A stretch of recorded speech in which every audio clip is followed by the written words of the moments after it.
وَعَلَّمَ آدَمَ، ہم نے حضرت آدم کو علم دیا۔ مولا کس چیز کا؟ فرمایا وَعَلَّمَ آدَمَ الْأَسْمَاءَ، آدم الاسماء، اسماء نہیں الاسماء،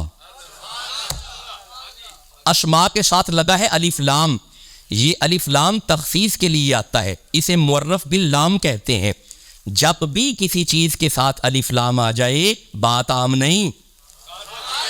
میں سمجھاتا ہوں، کتابن کوئی کتاب، الکتاب قرآن، اب کوئی کتاب نہیں، اب الف لام آ گیا کتاب۔ ٹھہرے میں پھر سمجھاتا ہوں، نبی کوئی نبی آدم، نبی کوئی نبی موسیٰ، نبی کوئی نبی ہو سکتا ہے عیسیٰ، نبی کوئی نبی ہو سکتے ہیں ابراہیم، النبی اب کوئی نبی نہیں بلکہ نبیوں کا نبی۔ اب اللہ فرماتا ہے وَعَلَّمَ آدَمَ الْأَسْمَاءَ، عام نام نہیں خاص نام ہے، ہم نے ان خاص ناموں کا علم حضرت آدم کو دیا۔ اچھا ٹھہرنا، ویسے مفسرین نے اس پہ کافی کلام کیا ہے، بالخصوص زیادہ مفسرین نے لکھا ہے سبزیوں کے نام، پھلوں کے نام۔ کبھی کبھی ان مفسرین کو پڑھ کے میں سوچتا ہوں اللہ نے خلافت دینی ہے یا سبزی منڈی کھلوانی ہے؟ نہیں ٹھیک ہے، پھلوں کے نام اللہ نے بتائے، بتا دیے۔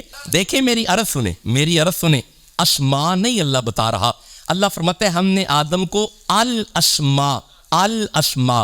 اب یہ قرآن ہے، یہ تفسیر آسن البیان ہے، یہ دیوبندیوں کی تفسیر ہے، یہ مکے سے چھپ کے آئی ہے، پاکستان میں یہ نہیں چھپ رہی، یہ عرب سے آتی ہے۔ یہ انہوں نے لکھا ہے یہاں پہ اسماء سے مراد مسمیات یعنی اشخاص کے نام ہیں، شخصیتوں کے نام ہیں۔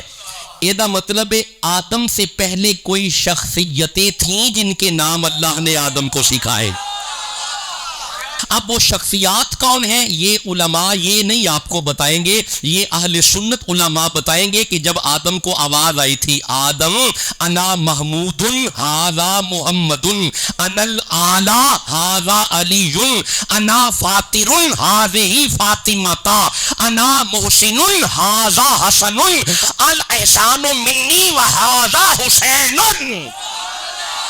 آدم دیکھ لو، یہ محمد ہے، یہ زہرا ہے، یہ علی ہے، یہ فاطمہ ہے، یہ حسن ہے، یہ حسین ہے۔